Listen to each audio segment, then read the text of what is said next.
Studio110.live, man, we're back at it like we do Monday through Friday, 1 to 3 Pacific Standard Time. Make sure you're following us on our IG page, Studio110.live. Man, we got some great videos, some great pictures up there.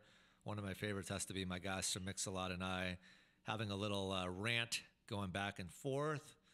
And you can give your opinion and thoughts by commenting on that and seeing all the other great pictures, the shopping spree with my buddy Macklemore and I at Barney's, and me hanging out with Snoop Dogg every time he comes up here. There's just a whole wide range of wonderful photos up on the show's Instagram page, Studio110.live. Make sure you follow us and make sure that Instagram page becomes your new best friend. I don't think that's asking for too much. So that's what we want to establish here at Studio110.live. Big shout out to all the guests that have been on the show, especially this week.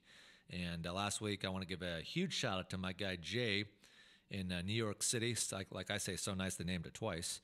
The CEO of Fan Stereo Headphones, big headphone speaker brand, originated out there in New York City, working with a lot of artists, working with my artist that I manage, the High Shoulder now here.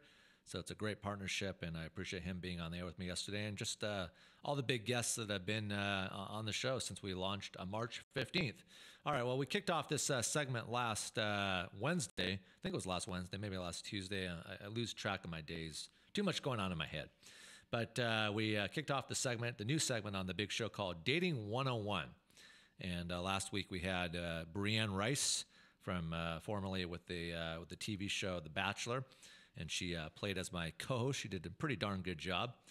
And hopefully she wasn't offended by any remarks that was stated from my friend Josh from The Deadliest Catch. And if you know Josh from The Deadliest Catch, the star of the TV show, like, you tell him not to swear, within 5 seconds there'll be a swear word coming out. I mean, it's just literally, there's no other way to define his personality and ultimately what he brings to a show.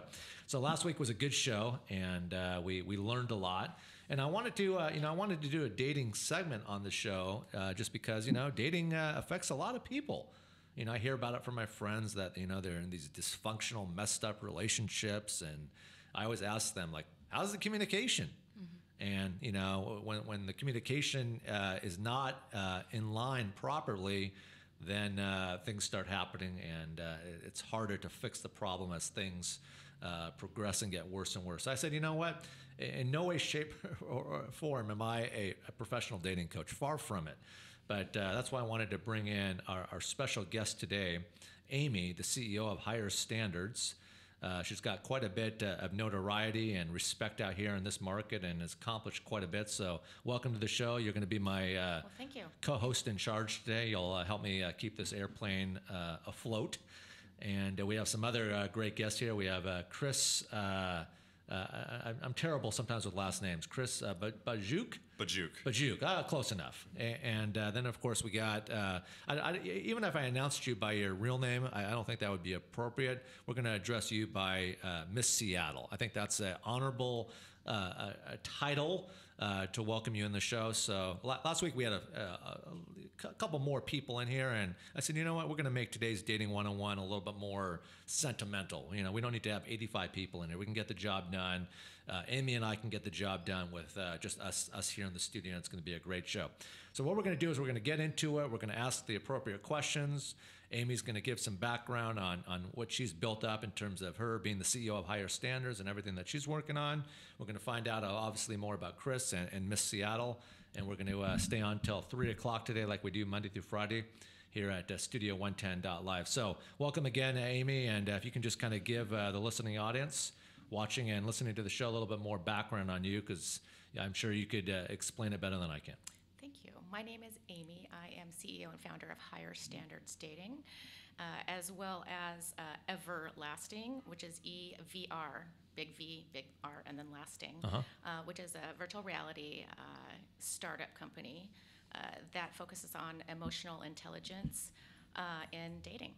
And we would like to start focusing on kids from 14 to 17 to kind of bring them back into people and people relationships, especially on handheld devices, using augmented reality and also virtual reality on their Androids and their Apple phones, iPhones, any smartphone. So that's sort of my next things venture that to tackle. Yes, I'm very excited. But in the meantime, I also help people connect on deeper levels on one-on-one and matchmaking and date coaching. And I believe that values and interests are very different, and a lot of people get those mixed up. And so they think that if they have similar interests, oh, we must be a match made in heaven. But really, it's a deeper thing where you've got to think about, well, what kind of values do I have? What kind of characteristics do I hold dear to me? And does that person match those characteristics? And then chemistry flows from there. And then you have, oh, well, if we do get in an argument or a fight or something like that, you can go back to that chemistry that the values is the foundation of. So that's kind of what I try and focus on in my matchmaking and in my date coaching. Well, you got quite a bit then on your plate, and how do you prioritize? I mean, you've got kind of the tech side, you've got your professional dating experience that you offer to your clientele. How do you prioritize every day in terms of when you start the day until you end the day ultimately? Well, it also it has a lot to do with who I can also hire too to help me with these tasks. And I have a wonderful virtual reality team. They're Fair Worlds, and they are at Commotion Labs at University of Washington. Wonderful, amazing team. And actually, I am kind of on the hunt for a co-founder right now, but I do have somebody in mind. And then as far as my date coaching is concerned, I am very one-on-one. So if people come to me, I don't have hundreds of clients. I pick them very carefully. Yeah. And also, I look to see if they are really ready to find somebody and date instead of more like, oh, I don't know, maybe I'll just, swipe right and left forever. I'm really, really into people, that come to me who really want to fall in love. And so I pick them very carefully. Well, like you should. If people are going to be serious enough about their future and they want to settle down and, be able to knock Bumble off their screens on their phones and the eHarmonies and all the other frickin' dating applications that are out there for people to, whatever their choice is, if they want to, just, have a quick fling or, be in a serious relationship. I mean, my opinion and thoughts on these sites is, I think that they cater and they serve what they serve, but I think more people need to step up to the plate and just be ultimately more serious about their future and ultimately what they're looking for. Too many people play too many games, in my opinion. So. Well, also, there's too many choices out there. And psychological studies show that if there's over 3 choices, then you're going to start feeling overwhelmed and inundated with too many choices, and then you just won't choose. They did a study some time ago, I think it was a Harvard study, where they decided, okay, we're going to put every kind of toothpaste that we could find into a Walmart, and then we're going to get 100 people out and see if they choose any toothpaste. And so they just chocked the store full of toothpaste in that section. And people came out, and there were, I think, 2 out of the 100 that actually chose anything, because the mind can't take that many choices. And then you end up alone in the end. And it's really sad. Of course, I'm not trying to say that for every single person, but for the most part, that's what we're running up against right now in our society, and with all these technical choices and apps and things. What would you say is the biggest number one piece of advice that you give to a client when you're sitting down with them for the first time? Besides, obviously, the obvious, obviously they need to be serious. They need to be ready to step up to the plate, not waste your time, not waste anybody's time, in the proper configuration. But what would you say is like kind of your opening statement, words that you'll express to upcoming clients that are ultimately interested in bringing you on to help them, find their future partner? I would say give the person a chance. Give somebody more of a chance than just maybe one date or an hour. People are quick to move on. Just click, click, click. There's somebody, there's just too many choices going back to that. But if they look at you the wrong way, or maybe if they say something weird or laugh funny, or people are, oh, I can't date that person again. Well, give them another shot. Maybe they might be the love of your life. You never know. And it's that, people can grow on you too. Like if you give them more of a chance, or you could find shared beliefs and shared interests and shared values in a second or third date. So that would be my biggest set of advice, is just give somebody a chance more than just like walking away. And I think a lot of people agree with my next opening kind of line here. I mean, historically, for quite a while now, because I've heard friends talk about this for years, Seattle is notorious in terms of labeled and known as a very hard place to date. Yeah. Compared to you go down to Miami, New York, Los Angeles, other markets around the country, guys, gals, a lot easier to approach. They're not so confined to being in a group, at a bar setting, 5 or 6, and like, who are you? Like, I mean, why are you even coming over to me and saying hello? That's the mentality that I see a lot. Just playing wallflower a lot, when I'm out and about with friends, and I think that overall connotation needs to be changed. I mean, it's not helping anybody. It's a very difficult thing to change in Seattle. First, we're starting with the Seattle freeze, and first I'm going to say I'm a Pacific Northwest native, born and raised here. And there's always been that Seattle freeze thing that everybody hears about, and it is actually true. And then you get all of these people working in the tech industry that are moving in here that are also very not the best at socializing, and so you have this perfect storm with a Seattle freeze, so to speak. And in Seattle, we even have a hard time with our neighbors. I mean, I've gone to the same yoga studio, and I've lived in the same place since 2010, and I hardly know my neighbors, and I don't even speak to the people at the yoga place, and I've been going there for years. So people there's just an interaction thing around here, and I don't really, know what that is, but... But it's kind of like bothering. Like, I mean, don't you think like someone should take the initiative, not you, but just someone like in your building or wherever you live, to like, have a get together? Like, everybody should get to know each other. I mean, no one should be nervous or afraid that anybody's going to bite anyone's head off. It's just, happy hour, drinks, hors d'oeuvres. I mean, how foreign is that? You would think, right? I mean, how hard is that to just put the thing together? I'm not asking, the whole building to go to West Seattle Bowling Alley on Monday nights and play $1 bowling and $2 shoe rentals. Right. I mean, I'm just asking for people just to be able to sit down with some smoked salmon and, caviar and Martinelli's apple cider and just, get together. I mean, why is that so frickin' foreign, And that's why dating is more difficult in Seattle than other places, I've heard. It just is.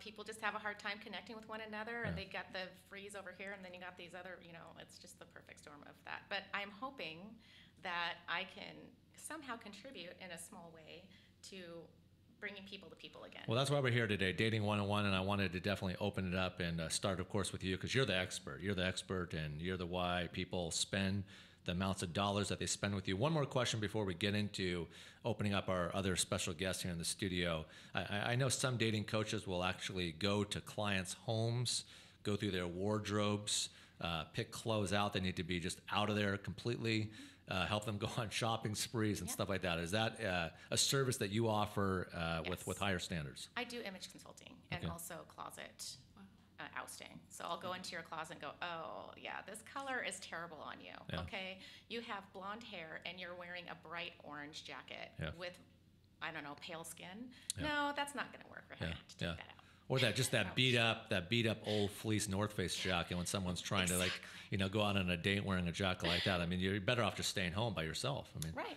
Exactly. I mean, why waste anybody's time? Who wants to look at, a boring, beat-up North Face jacket? And it's funny because I'll go down to places like California, and they'll say, you're from the Pacific Northwest, right? And I'm not even wearing anything that you would think is plaid or anything, but I wear darker colors sometimes just because I'm here by virtue.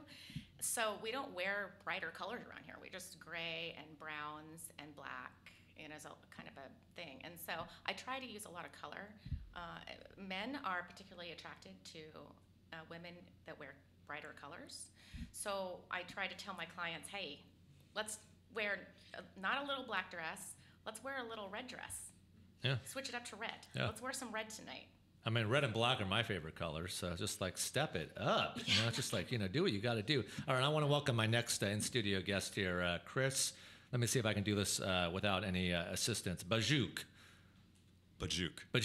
close enough.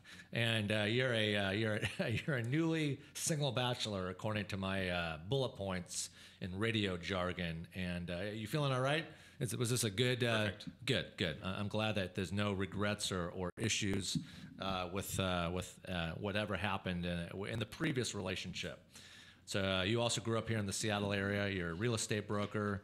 You're into the outdoors, like a good guy like yourself should be from the Northwest. Are you into like jet skiing and hiking and water skiing and snowboarding? Am I speaking your language there? You are, yeah. Good. And so let's learn a little bit more about you. You're pretty much from here. You graduated from the U.S. Naval Academy, and which is a prominent title to have for sure. And you went to the University of Washington. And let us know a little bit more about you, man. Well, thanks for having. Thanks for having joining me the big here. show today for Dating 101. Absolutely. Yeah, it's kind of funny. I got this invite yesterday evening, sort of last minute, and I'm like, okay, I'll be happy to come on. Well, that's because the other person I was going to be in here, not the other guy today, but the other guy, I didn't like him, and I heard about you, and I said, let's get him in here. So the it other was guy got the intentional. boot. Yeah, it was intentional. Yeah. Yeah, not born, but raised here, and so I consider myself a local, and wanted to get college paid for, which is why I went to the Naval Academy, Yeah. and served as a naval officer for a few years, Yep. and then I always wanted to come back to UW though for grad school, and so I came back and did my MBA and also a Master of Science in Real Estate, and now I enjoy being a residential commercial broker. As you're aware, the real estate market is pretty incredible right now, and it's a good time to be in it. And Yeah, one of my guests yesterday said that we have the most amount of cranes in Seattle than any other market. I think Los Angeles is second to us, and I think she said we have 68 active cranes right now in Seattle. 68 seems high, but definitely the point is valid. Yeah, we've got an amazing amount of development going on across all types of space, residential, office, industrial. Yeah. I didn't come up with the number 68. She said it, and she owns a real estate company. So Okay. I'm going to take her word for it. So. For sure. But it's people are moving here because Yeah, they are. word has gotten out that the quality of life is great, and there's a lot of jobs here, and so it's just sort of fun to be in the city with all these folks and experience the vibrancy. Well, hopefully, are you in a good place? Are you happy that you're single? I mean, Yeah, I mean, so I was divorced here just recently in March, and my ex and I were good friends. We've got a good relationship. It's amicable. Really easy divorce process. It was agreed divorce, so no attorneys or anything like that. Good. It was just one of those where we just weren't the right match, and we kind of rushed into it. And so, we're both happier sort of moving on and doing our own thing. Well, I always like hearing, happy endings when it comes time to divorces, because I have a friend going through a divorce right now. I'm not, of course, don't mention anybody's names, but he has to give his ex-wife $610,000. So not a pretty happy day. So I can't even, regardless of how much money you have, to fork over $610,000 is no one should have to do that. So. No. And so I've seen, like yourself, a good, happy, amicable ending, and then I've seen them where you do unfortunately have to lose a lot. So, and I think that goes back to what we're going to talk about today, Amy, is really spending the time. I mean, to meet someone. You hear about these relationships. Someone meets someone 6 months later, they're already freaking engaged. I mean, how about the old days where you spend at least 2 years with someone? Where you get to really know the person, know their families, know what they're about, no hidden surprises can come up. And then, then kind of bring things back into proper placement. So we'll talk about that more. The next in studio, a special guest here for Dating 101. Introduce yourself for me. I like to refer to you as Miss Seattle, but of course that's not on your driver's license. So Miss Seattle works. My name's Riley. I'm so happy to be here. Yes, nice to have you here, Riley. Thank you. Yeah, so recently single as well, due to just being young and going after your dreams and just not making time to put the effort into a relationship. I think when you're a young entrepreneur, it's really hard to date, and also it also comes back to being happy with yourself. I think you have to be ready. And, you might need to accomplish a few things on your own before you're able to partner with someone else. And I think that's something I learned from my last relationship. But it's definitely hard when you're busy and you are out and about running at 100% and you have big dreams. It's hard to find people who can actually stay with you and encourage you. And that's something that I'm dealing with right now. But I'm open to any advice. Well, that's why we're all in here today, to help each other and give each other advice. I'm particularly single as well. Quite happy currently being single. I mean, it's like you can do what you want with who you want when you want. If you want to go to Las Vegas, on a random weekend and just go down there and go to a pool party, you don't have to, be texting and calling someone every 20 minutes checking in. That's next weekend for me. Yeah, not Me too. Not to say that there's anything wrong with that, but to each his own. How did the Miss Seattle come into play for you, Riley? Talk about how that came into placement. You being former Miss Seattle. Yeah, so it's about being a part of your community and just being around a lot of people. You get connected, and one thing led to another, and it started from actually my charities organization. I'm a vice president for a local charity here in Seattle. It's called the End Brain Cancer Initiative. And when you're out fundraising and just making an impact in the community, you meet a lot of people. And I was quote unquote recruited, and I was not into it when I first learned about it, the pageant world. But then when I actually took a few steps back and looked at the opportunity and looked at the impact that the pageant world does make, and also the how you grow as a person, you're putting yourself out for yourself to grow.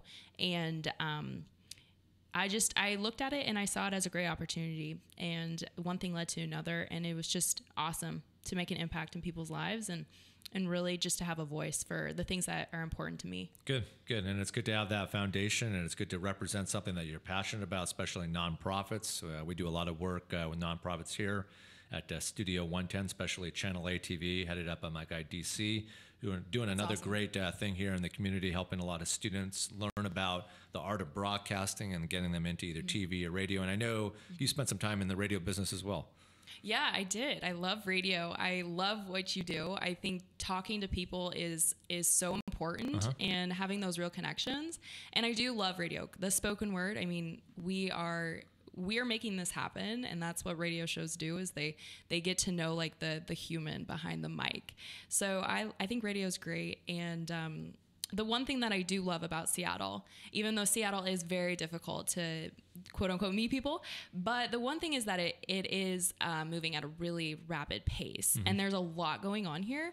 So I don't think that we should ever discredit Seattle, because the jobs and the economy, I mean, there's more opportunity here in Seattle than I've ever seen in the sports teams as well. But I mean, on top of the sports teams, I would say that Seattle is a very charitable city. Yeah. Would you agree with that? I would completely agree. I mean, we got Bill Gates here. We got Bezos here. We got some big dogs, representing our platform here, our great Pacific Northwest, that are very charitable people. I mean, look how much money the Gates Foundation passes out every year. A lot of money, Yeah, absolutely. And with that, it attracts a lot of great people here. So I know there's singles out there. I mean, I have no doubt. It's just a matter of, I think a lot of what I run into is just not being ready to be in a relationship, because we have bigger goals and bigger dreams when you're in your 20s and 30s. And I think people put it off.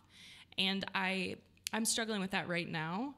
But I don't know. That's just what I've been seeing in the dating market here in Seattle. So you just brought up a good point there, Riley. I mean, you're not sure if you're ready to embark into a relationship. And this is a question that I have for the group here, everybody here in the studio on the mics here. How often are we on Bumble?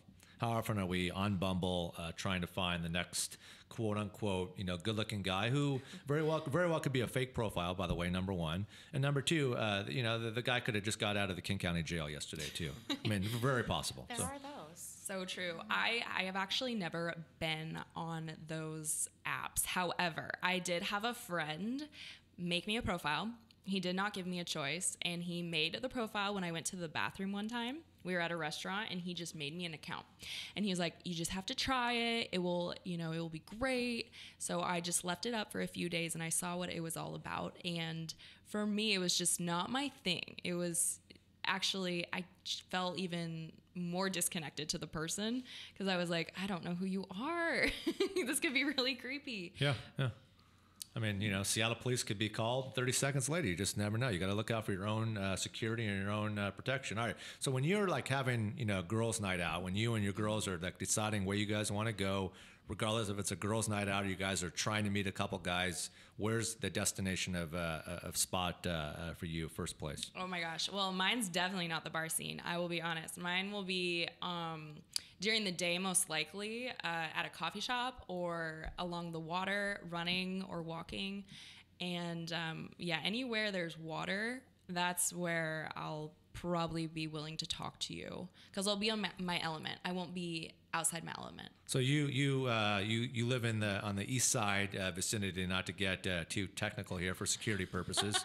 So if you're walking around, a known body of water, for example, and you see a guy sitting on a park bench with his laptop open, that might be charming to approach. That's Riley's type. Yeah, maybe Okay. a book. Okay. I think that. Oh, a book. Just someone reading a book. Yeah, I think that a book is attractive. I know that sounds like so foreign, but yeah, someone who like is showing me that they like are investing in themselves and taking care of themselves, like, is attractive to me. So ideal guys, if he's reading a market, trying to learn about the stock market, sitting on a park bench, he's got maybe a good shot at speaking to you then. Yeah, maybe. You know. Just for an example, maybe a car book, maybe stock markets. I mean, whatever, money management, whatever. Yeah, I like that type of stuff, There you go. because I want to be able to like have a conversation piece, and I most likely would use that to my advantage. I'm not going to be able to relate like how's your drink, That's just maybe over wine tasting, but Boring, yeah. yeah, boring. I don't know. That's just the same old conversation, and I think that you hit a certain point when it's just like surface level conversation. That's not Yeah. really what I'm about. Yeah. And that's- also, guys don't want to come up to a group of girls and say hi, and they don't like to run into groups of girls. If you're by yourself, you have a lot better chance to maybe Yeah. connecting with somebody There or you having go. him come up to you or something. Yeah, the group of girls can be intimidating sometimes to approach. So because you don't know who's single, who's not, and And what's the worst they can say? What's the worst they can say? They have a boyfriend. They're talking yeah. to someone. I mean, it's just like I think people have to feel secure enough Yeah. Right. that their buddies are standing in the back corner, like, hey, go talk to that girl right there in the corner. You go up there, and what's the worst that can happen? I mean, Well, ideally, you just bring your buddies with you, so you could have a whole group. yeah, you can have backup interaction. right there, or the backup can be in the corner. I mean, but they're there. They're there to support. So, ideally, Chris, when you're looking to meet someone, even though you're recently single, what are your outlets? Where are you going? Are you going down to a pool party in Vegas or what? Well, maybe I've never been to one before, so Oh, here, it's- not this you weekend, might not but want to come following home. weekend. You may not want to come home after that. So. Yeah. So when I go out on girls' night, I usually if I'm trying to date intently with the purpose of finding a good match, I would start looking for folks who are share a common interest, some sort of interest group. So, for instance, I'm involved with a couple different running clubs where we go run and then we have beers afterwards, that kind of thing. And that would be like a good place probably to find someone to date because I know already that they're interested in fitness, they're interested in running and being outside, and so it kind of is a good sort of place to start. I think I'm not on any online dating websites or anything, but I think the online websites tend to create this phenomenon of window shopping where you're always, I've seen it in other folks who do online dating, and it's always like, well, this, guy or girl is nice, but, it doesn't hit all the wickets. Maybe there's someone else. And so they just keep going and going and going. And eventually they get so picky that, they just stay single. And there's nothing wrong with being single. I'm perfectly happy being single right now. Yeah, man. More But, money in your bank account, and less headache, less drama, less stress, Yeah, you and can go to Vegas when you want. exactly. Talk to who you want, when you want, with who you want. So Right. I mean, that's kind of my motto. So. Yeah, exactly. So I think common interest groups are a great place to start, or hiring a professional to help sort of sort through the weeds Yeah. to find that flower for you. There you go. And of course, you representing Higher Standards is the name of your company. Our special guest, Amy here, the CEO. Ideally, when you're in that groove, that pattern to wanting to go out on a Friday night or Saturday night, where's your outlet? So it's Higher Standards Dating. Higher Standards Dating. Okay, Yes. thank you. Where I would go, you're asking? Yeah. What would be your outlets? Grocery stores are great. And dog parks. Okay. And again, it's where people they're not thinking about meeting somebody, because I think that if you focus on it too much and you're walking around, people can smell desperation, and they go, but if you're just being yourself and you're taking your dog out for a walk, or you're at the grocery store picking out some ice cream.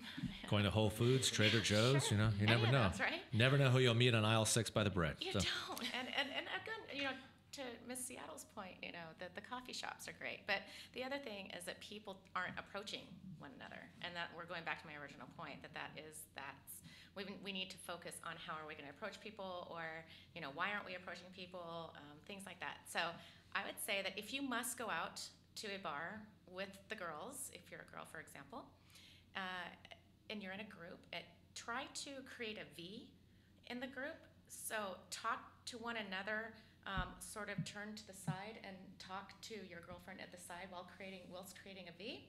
And then that way you're open to any man that wants to come up to you, rather than being huddled and looking in your phone because you're closed off. And then men aren't going to want to approach a group of women when they're all in a huddle. But create that nice V, that nice open, and is also a good way to do that. But yeah, just doing what you love to do and being, not, feeling desperate, like, oh, I have to find someone, or, I want to go home with someone tonight, or, whatever. If you don't mind just pulling the mic closer to you here, I want to make sure that. Is that better? Yeah, that's better. And Okay. Just come a little closer to the mic so everybody can hear you loud and clear. All right. So now we're going to get into all these questions that have been prepared here for us today for our segment Dating 101 with our new friend Amy here, and we'll make sure we get the name correct here. Higher Standards Dating instead of just Higher Standards. So Higher Standards Dating is our official professional dating coach representative here for our segment Dating 101. So I'm going to kick it off. I'm going to ask some questions, and then you guys can choose who wants to answer the question. So first question is, how would you change dating if you had the opportunity to? Change dating. Well, it's so personal. So do whatever is not working. So do the opposite. Try new things. Like if if the coffee shop isn't working, switch it up. Just don't stay still too long. Yeah. Yeah, I think to Riley's point, if it's not working, you got to change your strategy. So, I have some guy friends who are perpetually single. They would like to be coupled up with someone, and I ask, well, what are you doing? And they're like, well, I'm kind of going on the online websites, and I'm just not getting very many hits, and so that's where my philosophy is, well, maybe you need to have more of a rapport with someone first. So meet a common interest group, or maybe it's a friend of a friend, or something that's not a cold lead but is more of a warm lead. It's someone who already knows you, and you probably have a better chance of asking that person out on a date. And I think there needs to be more networking. I mean, we talked about just like getting to know our neighbors, but more on a professional level. Like, I think it's more personal for, the radius that you live in, wherever you live. If you live in condos, apartments, residential neighborhoods, I think there needs to be more professional networking events taking place. And you have to you need to choose to put yourself in uncomfortable situations. You just have to. I mean, if you want to change your life, like Ms. Seattle was saying, switch it up a little. Try something different. I would challenge anyone who's listening to this podcast today to do an experiment for one day and smile and look at people in the eye all day long and see who you meet. Like the barista, and you're getting your coffee in the morning, smile and look at her in the eye and just do something different. But start saying hi to people and smile at them as you're walking on the street. Just try it for one day and see what happens. I mean, Absolutely. Not a bad idea. I have done that. I read that in a book one time, and I did it for Did it one work? day. And I swear my whole day was different. More people wanted to talk to you, and you never know who you smile at. They could have a friend, and they could be like, oh, my friend would be perfect for you.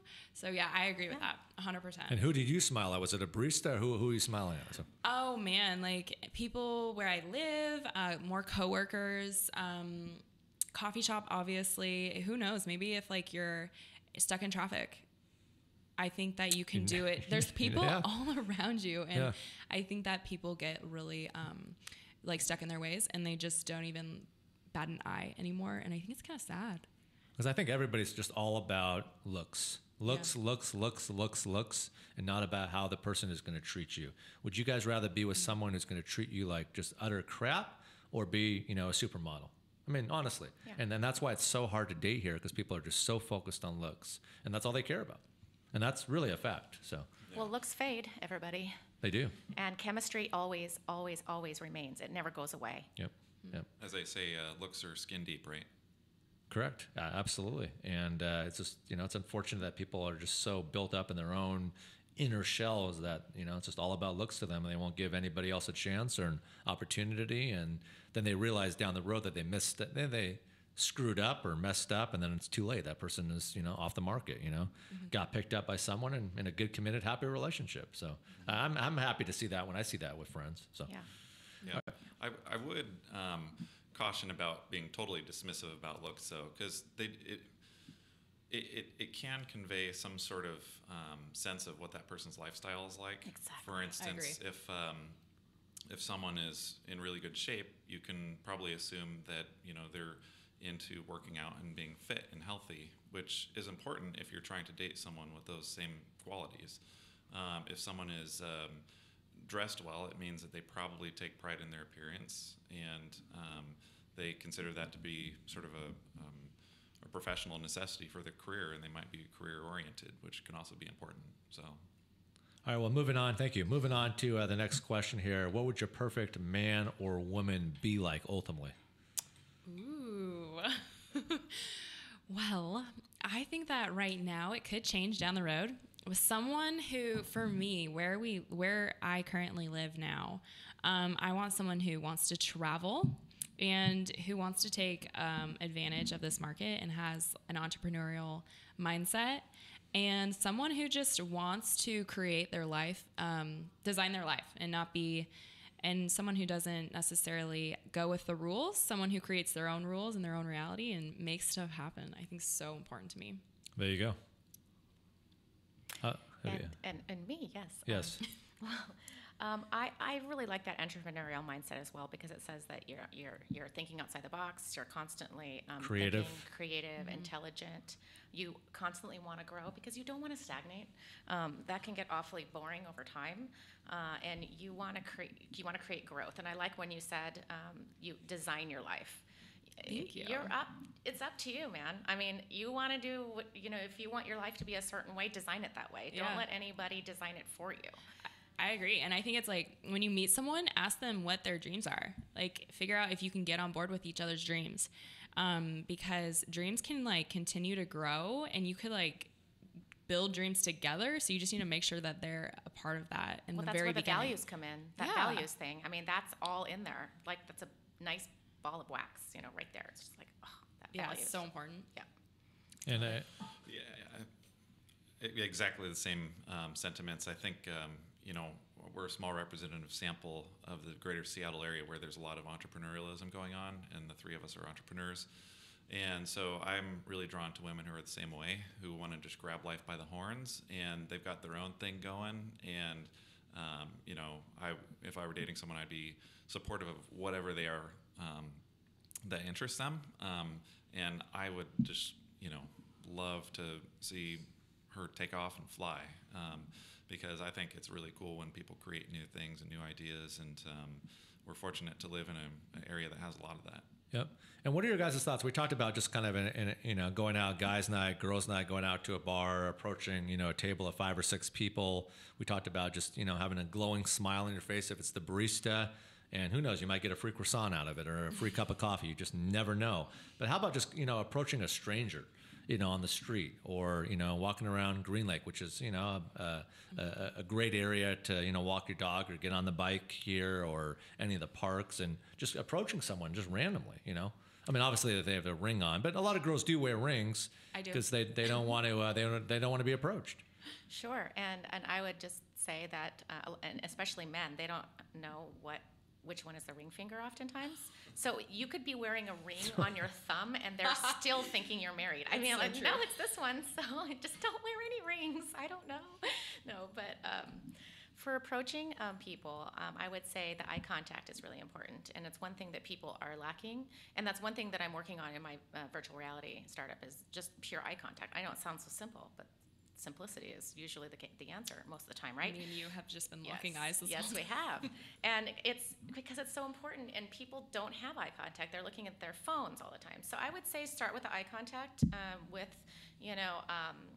that's the green light. If you're looking at somebody, and you can try it at home. It's very uncomfortable to look at someone for 10 seconds. Just try to look at someone for 10 seconds. Without blinking. And it gets awfully. I just made it about 4 seconds. Yeah, so. it's awfully uncomfortable, right? But 10 seconds is not that long. So you don't want to do it in a creepy way, obviously. But you start off with just being personable and going from there. What let's touch on. You just mentioned good old VR, virtual reality, and we've been talking a lot about VR just with other things, other implements and subjects on our Tech Tuesdays we do. And for our launch party here a few weeks ago, my buddy Eugene and his business partner Capone, they built out a VR image of myself that was on display. Awesome. Here at our party, and it was quite a large attraction. People had the opportunity to be Dirty Harry, and it was fun to watch them. They were pretty into it. We had all these, I don't know the exact title of them, but the goggles or the eyewear that you put on to be full in frame with Your having avatar, basically. the avatar, exactly. Really? So they made an avatar out of you. I'd like to see that. They did, yes. It's not headless. It's definitely not. It has no, arms no. and a torso. It has the shoes that I was wearing, Really? and it has the leather jacket that I was wearing that day, and everything. So it's definitely something to check out. So how does VR come into play though for in conjunction correlation with higher standards dating and everything that you're doing for your clients in general? It's difficult because when you have a startup company, you have to stay very, very targeted in your target field. So with higher standards dating, it's I'm helping everybody. I want everyone to have a chance at dating. Whoever comes to me, my target is anyone who wants to find a real person and they're tired of apps or whatnot, like I said earlier. But with VR, you have to be very, very, very focused and targeted on one thing. And so we're really trying to just focus on emotional intelligence, and I'm going to go the route of trying to put it in high schools, for teenagers from 14 to 17, to start becoming aware of their social skills. Great idea. So I have to be very, very focused, because if you guys have ever read The Lean Startup, the book, you can't test a concept when it's too broad. You have to really narrow it down so that you know who you're targeting and testing, and then you can expand from there. So as soon as I get that up and going, then I could start with other things. And plus it's very expensive to even make off avatars or make the scenes or and even get restaurants on board. The other thing is if I was going to do a VR date, I'd have to put it somewhere like a Starbucks or a John Howie or somewhere like that. So you have to create these scenes, and you have to have a very good team and software engineers to create those scenes. So it can run in the hundreds of thousands of dollars. So if you're going to do it, a lean way, you have to start with a very, very focused area, and then go from there. When do you expect this new technology to be in schools that you're putting together and offering right now? When I give them the money. So I'm the main investor. So it's going to be coming out probably in the next couple of months. It'll be Great. A prototype will be finished, and Great. then I could start with going to schools and things like that. But it's going to take a lot of marketing. And as you know, I'm not a marketer. I'm not. I am. I don't. Yeah. See. Yeah. You never know you never know what new business relationships can come into play on a platform on a show like this. It all revolved around Studio 110.live here. So hopefully people will be able, when we're off the air, exchange contact info, and then next time we guys, have you in, you guys are work partners. You guys are coming in, have a whole story in terms of the success ratio that you guys are doing for the schools out here. Let's get into the next question. Let's talk about pet peeves of yours as a group. Let's discuss some pet peeves that you guys like and dislike. Oh man, that's tough. I don't like when the guy talks about himself too much. I really don't need to know everything about your whole entire life the first time we meet. I'm really attracted to people who are interested in me, and then therefore I'll be interested in you. And another pet peeve is when people tell the same story over and over and over. And I'm like, you told me that last week. So that's one of my pet peeves. Because you wonder how many other girls they're dating, and they can't keep them straight. So maybe that's why. Yeah, I actually think that is exactly what happens. Like when that happens to me, that's what goes through my mind. It's a big no-no. So did you when you hear the same story in repetition, do you call the guy out and say you must have told that to Amy and Katrina 2 days ago, and now you're telling me again, huh? No, I think at that point, if it happens too many times, I would be probably saying bye, because that would just get too annoying for me. And that's something you can't really change. That's part of their personality. Yeah, sometimes you can't change it. And that's where I'm at.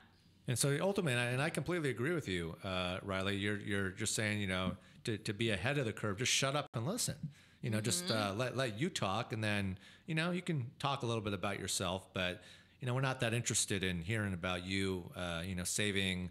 The wife's friend's door that got locked with 2 screaming kids upstairs, and you had to put the ladder up against the house and Jimmy rig a window. Yeah, we don't really care about a not story like really. that. Yeah, And we could care less. Definitely, I don't know if it's a pet peeve, but I definitely need someone to captivate my attention. Like, I need people to have a little life and have fun and laugh, and not just be like, question answer. I need like some light and some Just life. loosen up a little bit. Yeah, that's where I'm at as well. All right, I'll let you take the floor here, and we're talking about pet peeves.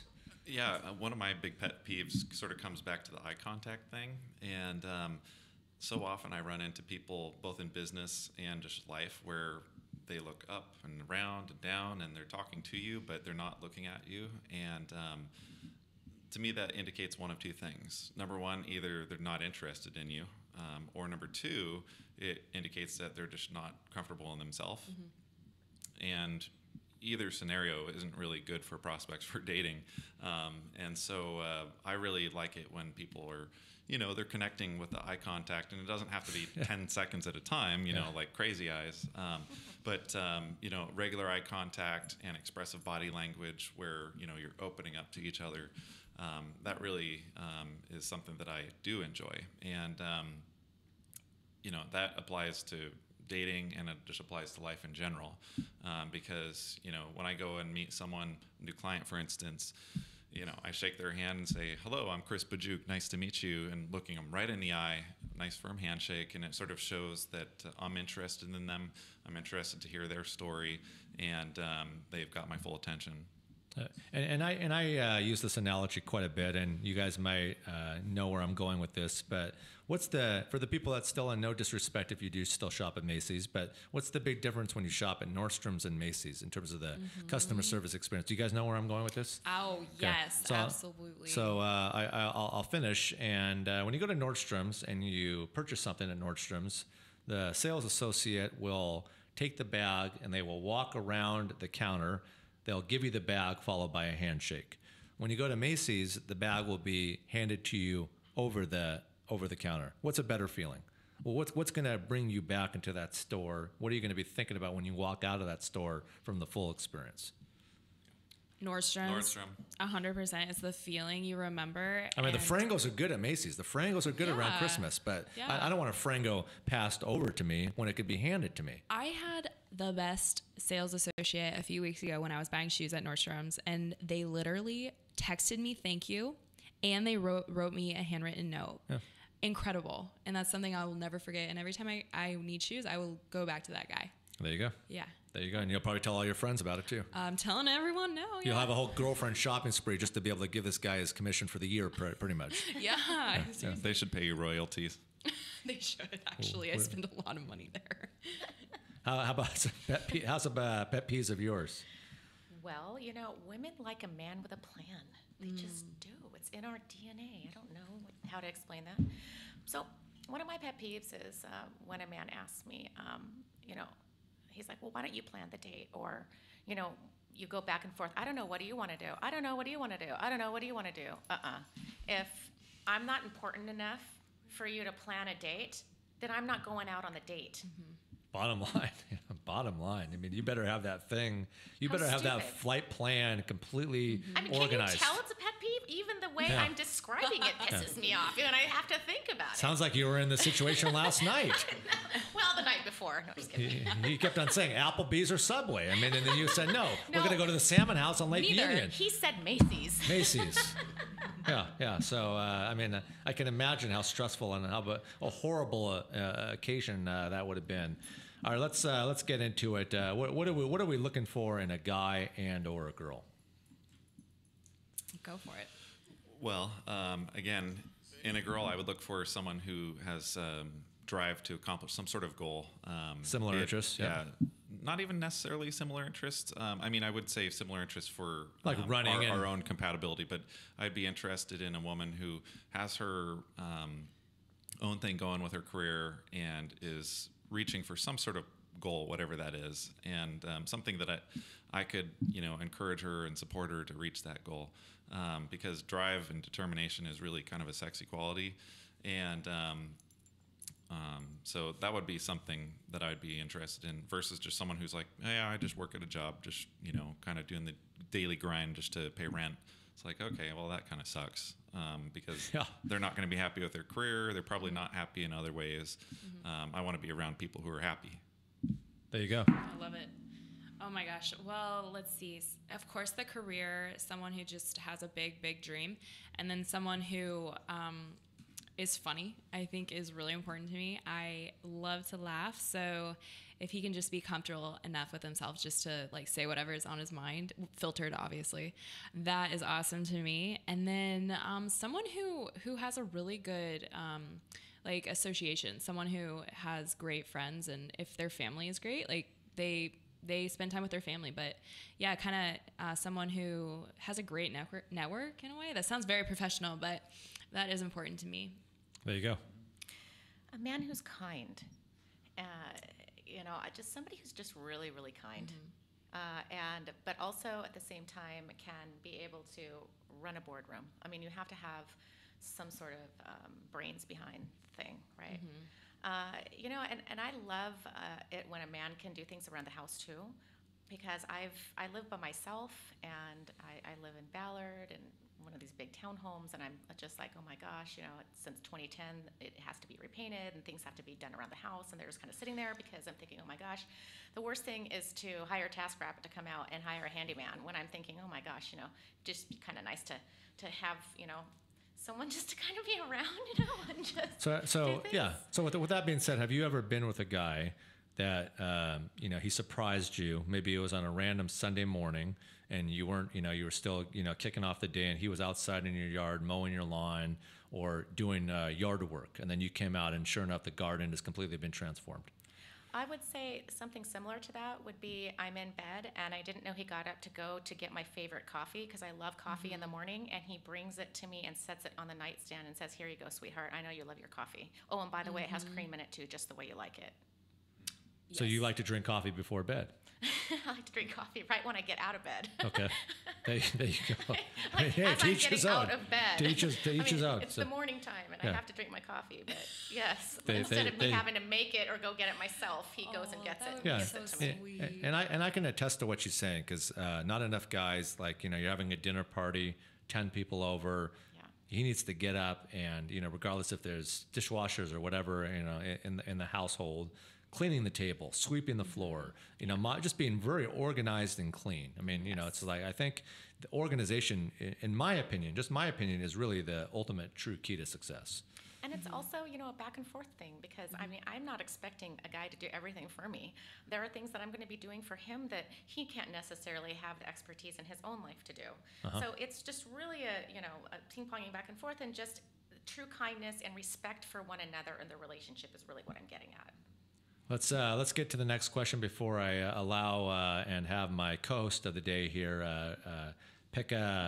She's got a whole bunch of questions there that she's going to be asking, but I think this is a good question. The next question that I'm going to ask, it's a little bit off the normal curve, but would you guys break the law to save a family member?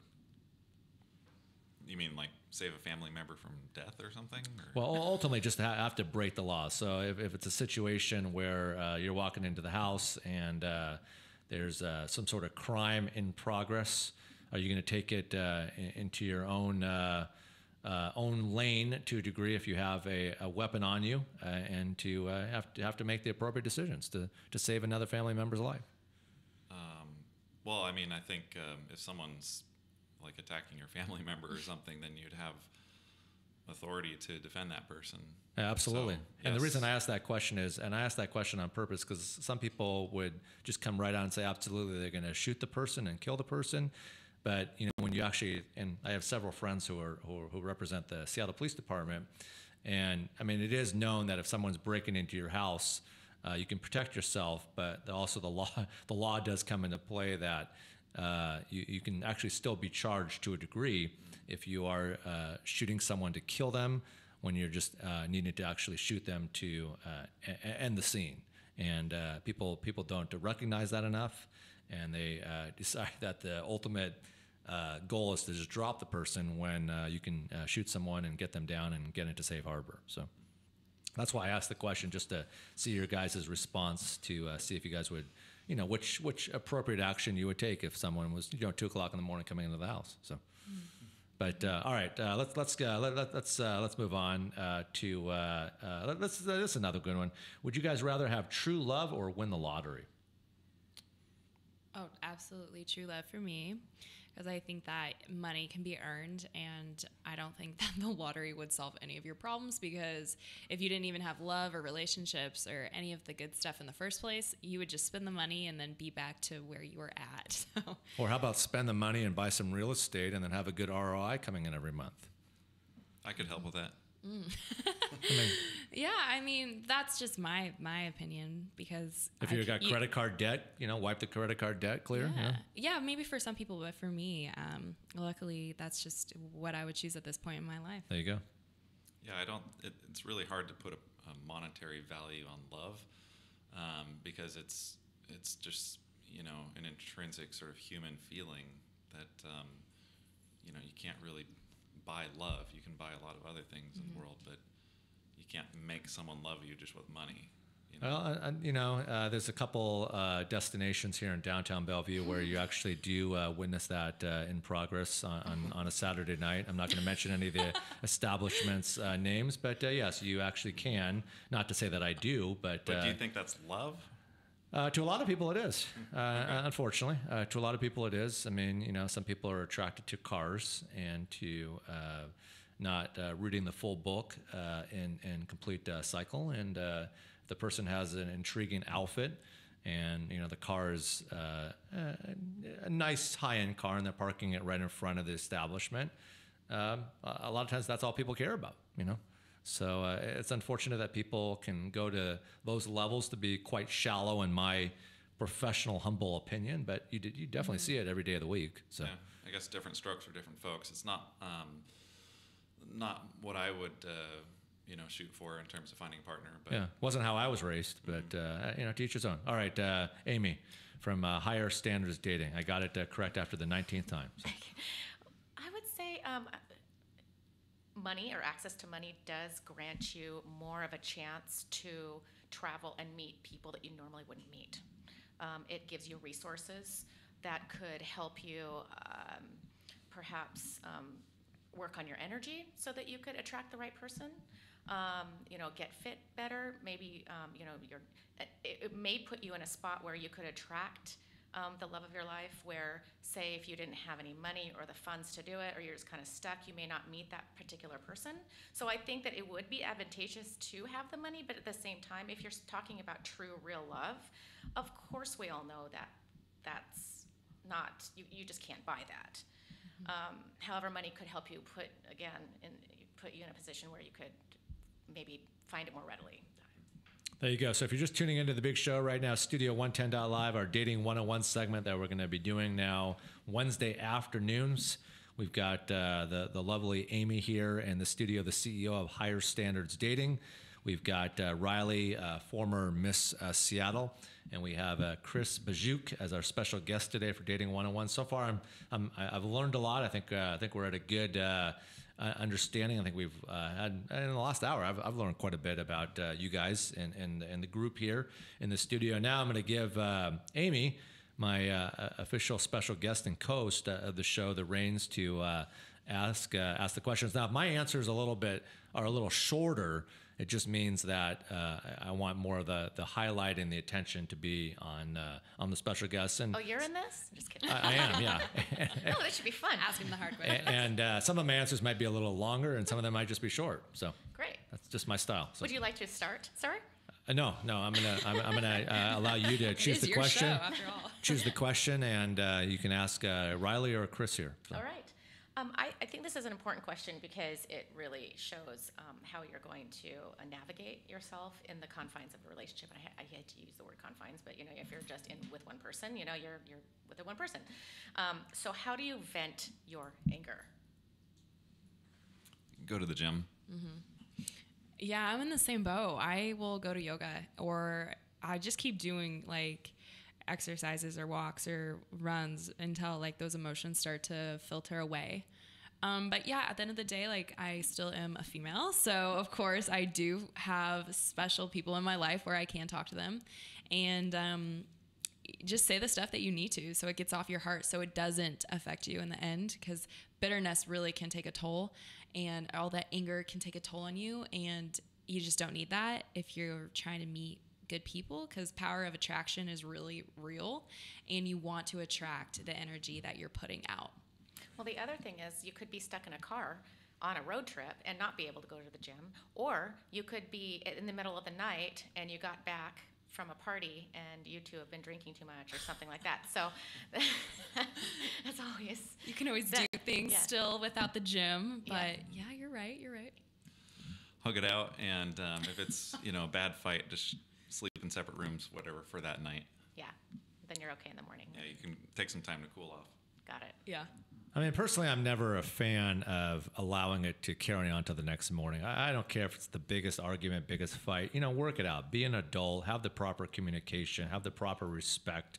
If it's with friends, neighbors, family members, someone that you're dating, someone that you're married to, it revolves around good communication. And when you have good communication, everything can be worked out. Like Amy was saying, I mean, having good eye contact and being professional. And not playing games. Too many people play games, and I think people's biggest issues today is they hold too much inside. I'm not a mind reader. I can't predict right now what you're thinking, and neither can you.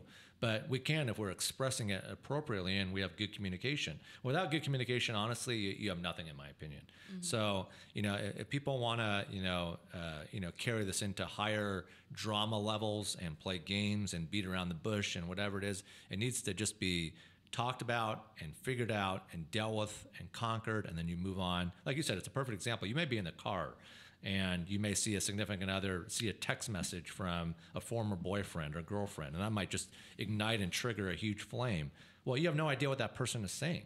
So, you can think about it all day. Like you can think about, well, is that person interested in hanging out with me again? But I think it's sad that if you have to actually show the text message to that person to prove a point. I'll never do that, because it's like, you need to believe me when I'm telling you something, So I think that's how I would answer that question. So. Which leads me to my next question, because I'm going to lead this question with something that happened to me personally a couple years back. I had taken a boyfriend at the time that I was dating for his birthday to some luxury cabins down in south of Oregon, there on South Washington, Hood River. Really nice, beautiful cabins, and they were very expensive. And I'm taking him there, and he's never had that experience, and that was a safe place, being out in the woods, and great birthday. And he waited until I was asleep that night, and he broke into my phone, and he went through, and he pretended he was me and started texting people. Horrible. Okay, so horrible. Weird. It actually happened. Did you hopefully leave immediately and leave him back? So that's my question: is if it happened to the three of you, what would you do in that situation? If you're on, if really the guy or the woman were snooping and that happened, how would you handle it? Oh my goodness. Because it happens a lot to people. Believe me. Oh my gosh. I mean, seriously, I would be out quicker than you can blink.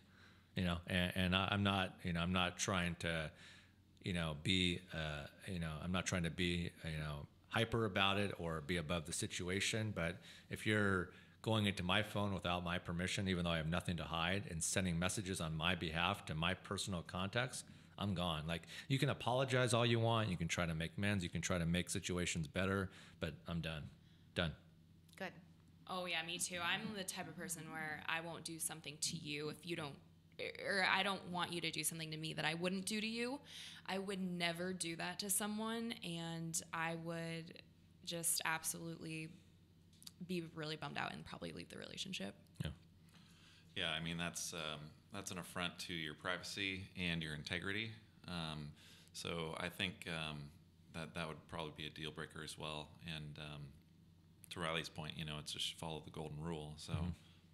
What did you do in that situation? Yeah. Well, I left I Like mean, that but night? we were out in the middle of nowhere, so I mean, I had to leave the next day. But yeah, we did. But I will tell anybody who's listening out there that if you are dating anybody that's exhibiting any of these behaviors, they are abusive, and it falls under domestic violence. And I would recommend you leave right away. Oh, yeah, because it immediately. does happen, but people don't see the signs. Yeah, I wouldn't even ask the question, like, why did you do that? Why did you feel like the need to do that? Because I saw it. You don't even, it shows your true colors. So, like, would you ask that question? Would you even recommend it? Because it just opens up a door. Well, you're so shocked that the person did it that question just automatically comes out of your mouth before you Of even course. think about it. It's like, what? Why? How long were you dating this person before this occurrence happened? 4 months. 4 months. And there was no reason for him to. Of course. I mean, And no even signs if there came was up? a reason. No signs came up of this? There were a couple little things before that he had looked through my drawers once, and he had, Really? yeah, and he was always looking over to see what was on my phone, and that's how he'd actually gotten my passcode, was because we were sitting at dinner that night, and he saw me open up my phone, and so he could see the passcode, and so when I went to sleep that night, he went back in. Did he tell you that? Or did you just put No, two he told signs me together? that. He told me that. So why? This is your hour, but I'm as the host of the show, I am going to inject when I need to. Why, when you caught him swooping through your drawers, why was he given another chance after that? Well, because I was just like, what, really? I couldn't believe that it was actually happening. And that's the case. That's why I'm telling everyone who's listening to this podcast that you may ignore those things, because there's little at first, but don't ignore those things, because I did ignore it, thinking, oh, maybe he was just looking for something, or maybe he, was, or I'll just give him the benefit of the doubt. Maybe he's just having a bad day, or maybe he just needs some counseling, or whatever. Remember when I said give people chances at the beginning? I'm not talking about give them chances in this situation, just FYI. But yeah. Because the only other thing I'm going to say about this topic, because this is an interesting topic that we're on, a friend of mine, she was dating a guy, and she found out that this guy was cheating on her. She asked me my opinion. She was quite upset. I said, leave the guy. I said, end the relationship, leave the guy. Don't respond to text messages. Don't have any more association. Don't have any more communication. She doesn't listen to me. Gets back into the relationship. 3 weeks later, it happens again. I said, why didn't you listen to me, to the advice that I gave you? She said, Harris, you were so right. I should have listened to you. And I didn't listen to you, and I just completely got,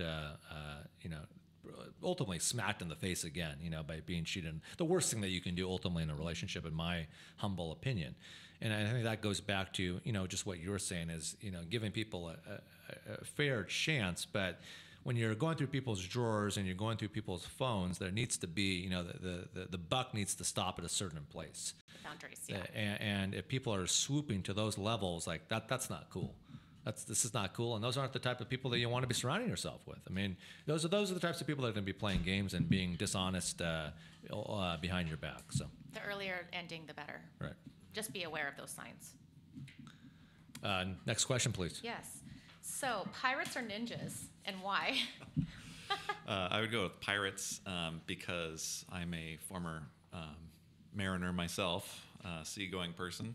And and I just have always been fascinated with the age of sail and pirate ships and things like that. So, Wait, so who's your favorite pirate? You got to tell me, because I love them all.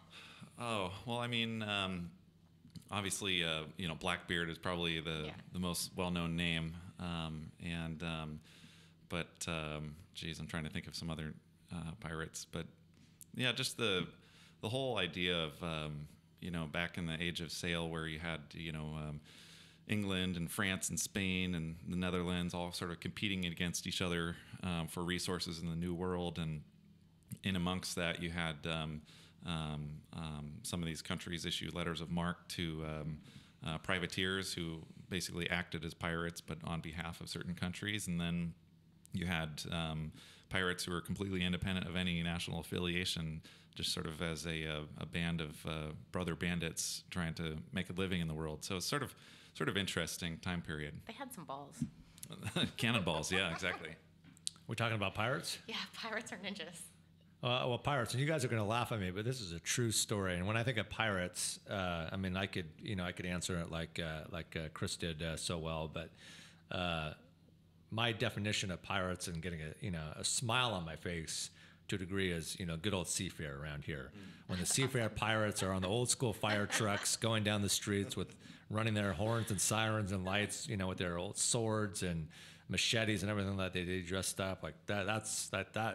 That's an amazing experience for me. I used to see them all the time at the previous radio station when they were rolling by on Elliott there, one of our main streets here, and that's pirates. That's the best way I'll answer that question. So, One of my first memories as a kid around here. good old seafair pirates. What Nothing about you? Me? Vikings. It's not on the list, but I like Vikings. Yeah.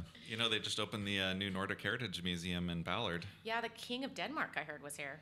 Yeah. I went for kind of a sneak preview opening night thing, and I think it was the the Crown Princess Denmark, or something like that. But yeah, pretty impressive museum. If anyone hasn't been yet, do they have a ship in there? there's a mock ship on the outside. They've got kind of like a little garden no area, and then there's a smaller replica inside. But really fantastic museum. I'll have to check it out. I used to live in Denmark, so it's like, oh, these Vikings are cool. Maybe I'll have to do a little road trip, a little Studio 110 Dating 101 road trip. All go together. There you go. That'd be awesome. It's a good on-air topic. Okay, so ninjas or pirates, and why? Oh my gosh. Ninjas, because this is weird, but I do a lot of yoga, and I feel like ninjas are really strong and like flexible and stuff like that. So that's why. They are flexible. It's like, how'd you get up that wall so fast? Yeah. I know. All right, next question. This is a good one. What is your favorite 4-letter word? Like that kind of 4-letter word, or yeah, maybe food? I guess so. Food? There you go. That's a great one. Thanks. Yeah, you stole mine. Yeah, Food. You can have the same one. get in my belly. We can share. Yeah, I'd say food too. Yeah. Yeah. Can't do much without it. So. Copy your We're not catters. very original here. I don't really know. I can't say food too because that would be. Yeah. How about love? There you go. You're smart. Chris scored that was better than food. the slam dunk on that one. He gets the prize for today. You get the MVP for that one, buddy. So. Oh, this is a good one. Now, this is very important too. But what is your favorite way to spend a Saturday? In the mountains, either skiing in the winter or hiking in the summer. Where do you like to go hiking? Everywhere. Let's see. A couple Fridays ago, I went to Mount Eleanor out in the Olympics Ooh, on the that's a great southern place. side, Yeah. and that's such a fun mountain because you can hike up it and then you glissade back down. Glissade is a technical term for sliding on your butt, but it's so hard going up the steep slope, but then it's so fun and easy coming back down. So. Very cool. That's so cool. My perfect Saturday would probably be getting on a plane and going somewhere. Perfect. Yeah. Where would you go? Like, what just pops into your head first? Don't even think about it. San Diego. Yeah. Or New York. Or if I were to really be adventurous, back to Costa Rica. I was there 2 months ago, and I would go there at any day. I loved it there. I just can't wait to go back. I just got Really? back 2 weeks ago. Yeah, I was just there. Oh my gosh, it's amazing. Big bucks. Yeah, it's so fun. It's incredible. I haven't been there yet. How was your experience there? It was good. It was just like the quintessential, like, hi, this volcano looks like it came out of the Flintstones. Perfect. There were monkeys everywhere, and there were big bugs. Like, this huge bug was right down it was a foot long, and it was a harlequin beetle. But the thing is these beetles, they're not, they're not going to bite you or anything, but it's their hosts on their belly. They're actually scorpion spiders that hang out on them. So it's like you get You're a really 2 for selling 1. Costa Rica. You get a 2 for 1 with them. But otherwise, it was gorgeous. I mean, I had a very similar experience. I was in the wild. I was staying in the jungle. I was literally staying with the monkeys above me, and I would wake up to, I think they're called howler monkeys. Yeah. Like, they were crowing crazy in the mornings, and I was just one with nature, and it was amazing. that's cool. Yeah. Love it. What's our next question there? Okay, so the coolest thing you've ever been for Halloween? I was Avatar one year. That's So it involved Basically just body paint, and so in order to put the body paint on, Do you I have had to someplace. I had to like shave all my arms and legs and stuff, which is a process because I'd never done that before. Oh my God. But it's pretty creative and a lot of fun. Wow. Oh my gosh, that I cannot one up that at all. I would say a vampire just because it was really fun just to like, I don't know, it was just fun. Like I was a vampire with a bunch of my friends and yeah, it doesn't sound as cool as an avatar, but for us it was really fun with the fangs and everything. That's cool. How about you? An FBI agent. A friend of mine is in the FBI, and I asked him a couple years ago if I could have the official jacket that you see on TV when they're doing the FBI raids, the blue one with the yellow, and a hat and a T-shirt, and he gave them to me. And I wore them, and I went with him and one of his other buddies who are real FBI agents. And we went to a house party, and we knocked a couple of years off a couple people's lives there, and just out of fun. But we played it off pretty well that we were FBI agents, and we were there to serve a purpose. Oh my God. And they thought they thought it actually helped to be with two real agents, but they were quite startled to say the least. So You should have had a badge that said Dirty Harry FBI. I should have, yes. That's the only thing that I was lacking was the badge. I pretty much had literally the cargo khaki pants, the jacket, the shirt, the hat, the boots, but and I actually had cuffs too. But the badge would have definitely helped. They had a badge, so. Oh, it's so funny. What about you? Some girls, a group of girlfriends and I, we got together. We decided to be a dirty Girl Scout troop, and we had the Girl Scout cookies, but the Girl Scout cookies were condoms inside, so we were throwing them at people, and we had like this Troop 69 badge on there. It was really funny actually, and we kept it funny instead of dirty, but yeah, it was kind of funny. That's so funny. Sounds like a good Halloween party. It was a good Halloween party. Yeah. What do we got next on the docket over there? All right. Well, let's see. In your opinion, what makes a great relationship? A great relationship, first of all, is founded on trust. So no snooping each other's phones. Going through people's drawers. None of that. Or phones? I feel that it helps if you have shared interests, so you can experience your interests together. I feel that a love of travel is great because it helps broaden your horizons and perspectives. Good communication, as you've alluded to many times, and passion. I think that you need to sort of have that sort of like be really drawn to your partner, and I think all of the above.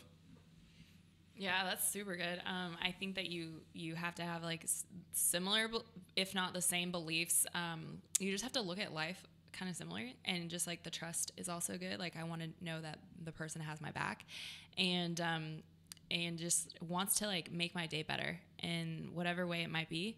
Like that's super attractive to me when they just want to like, make your life just awesome. Like just have an awesome life together. I would say trust and communication, and just a good understanding and a good foundation, and not playing any games. You know? Yeah. Being honest with yourself is also, I think, to add to everything. Yeah. Before you ever start, you have to start with a foundation of really what it is deep inside that, be honest with yourself. Are you ready to date? Are you in a good place? And then hopefully you'll find one. And not making her pay for like the first 1, 2, 3 dinners, and actually paying for it, opening the car door, just doing what they did in 1952. Yeah. Yeah, be a gentleman. Yes. Lost art. And never stop. That's also very important. Surprise her with flowers. Send her flowers to her job. Yeah. If she's hypothetically a lawyer and she's having a bad day, she just lost a case or won a case, have flowers ready to go. Yeah. Yep. Yeah. It goes a long way. Little things. So we have a few questions still to go over there on your list. If not, I can provide you some. I have plenty. Good. Let's see. If You're you doing a had- great job. If you had your own country, what would be some of the rules? Rules? What? Oh my gosh, that question has never came to my mind. I love it. Oh my gosh, rules. Oh my goodness. Everybody has to love thy neighbor. Yes. and they have to love animals and the environment and be well read. That's so good. If you're making wrong choices and not thinking about yourself and not putting others in front of you, and it's a repeated pattern, there should be, in my opinion, X amount of strikes, and then there's got to be something in there to pay the price for. I mean, taking care of one another, like he said, and whatever job or recreation that you're in to provide for yourself every Friday at 12 o'clock. You're ready to start the weekend. That's perfect. Yeah. Yeah. That's all right. We'll move on to the next question. Some of these questions, quicker answers and longer answers. What's your ethnic background? European mutt. Wow. I am Norwegian, German, and Scottish, actually. But I want to eventually do like the family tree thing. Because there's so much that I don't know about my family because my dad was adopted. So I am so curious to know more about that. And that's like one of my goals in the near future, actually. So I actually have done the You have? the Ancestry, and I also did the 23andMe. I wanted to do them both just to sort of compare. And as it turns out, they're really similar. I sent off both kits at the same time and got the results back on the same day and everything. Smart. Whoa. So if you're out there shopping around between Ancestry and 23andMe, they're both the same in my opinion. But the percentages I got were 50% English and Irish, about 25% sort of Dutch, and then about 10% Slovenian, which is what my last name is. And then I was a little bit of other things, but most importantly, I was 2% Scandinavian, so that qualified me to feel like I was getting in touch with my roots when I checked out the Nordic Heritage Museum. Perfect. Good. Nice. As far as I know, I do know that my great-grandfather came to America from Eastern Europe, so that's Lithuania to be exact. So Eastern European. Very good. Awesome. French and Irish for me, but I haven't done the 23andMe thing. I'd like to check it out. You should. It's kind of it's enlightening. It's sort of fun getting to know where your ancestors are from. My grandmother was half Native American, though, so there might be some of that in there too. So My grandmother was born in Fairbanks, Alaska. really, Yeah. Fairbanks, Alaska. Fairbanks, Alaska. I know a lot of people up there, huh? All right. So, do you prefer to wake up early or stay in bed till late in the morning? Early to rise, early to get stuff done. So it's nice to wake up early-ish. I'm not like a 5 a.m. waker-upper, but by around 7, get up, have breakfast, try and get to the gym, and after that's done, then I can feel productive for the rest of the day. Oh my gosh, I'm the complete opposite. I am someone who loves sleep and loves to wake up whenever I can, and I hate my alarm clock, but I'll use it, obviously. But yeah, my dream someday is just to not set an alarm clock. So if someone is dating you, do not call you before 9 a.m. I mean, they can call me, of course. I'll answer because they'll be important to me at that point. But yeah, I don't love making those decisions early in the morning. I would say my sweet spot is like 11 a.m. I know that about myself. 11 for wake up or making decisions? No. Starting to really be productive and make the decisions and really be at my peak. I'm usually up between 6 and 7. I like to work out in the morning, have a good breakfast, and be super energized to take on the task of hosting a good radio show here at Studio 110.live and fully embark on the day. And that's why usually by 11 o'clock I'm in bed, when some people are at the bars. So. Mm-hmm. Depends for me. I just wake up whenever I want. If I do, normally it's in the morning. If I do. It depends on how busy I am the night before and how tired I am and what kind of day it was. I know that's how I am too. My schedule changes, so I always just make sure that my body feels good enough, You have to use your intuition, and if you need a few extra hours of sleep, take advantage of it, because my goal is just never to burn myself out. Amen to that. You got to get the full 8 hours. Some folks say they can thrive on 4. Oh my gosh. I don't know. I feel like you could. How they do that, but I have, yeah, I have.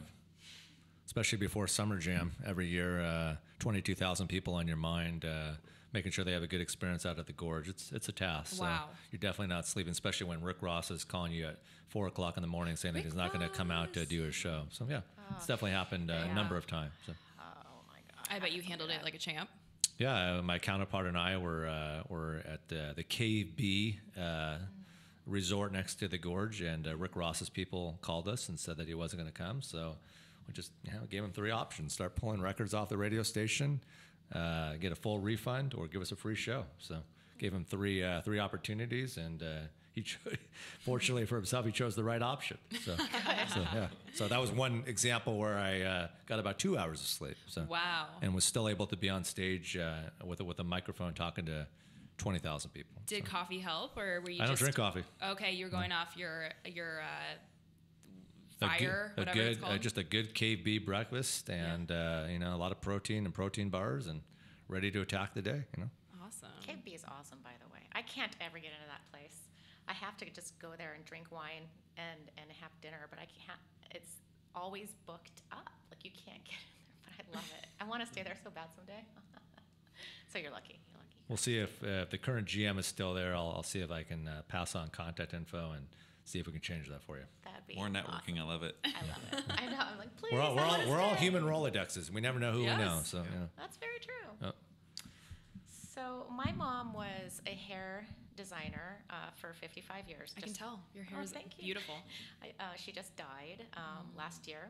So I'm always like talking about hair with people, and I'm surprised I haven't asked this question yet, but it would be in honor of her because she was a colorist. If you could change your hair color, what color would you change it to, and why?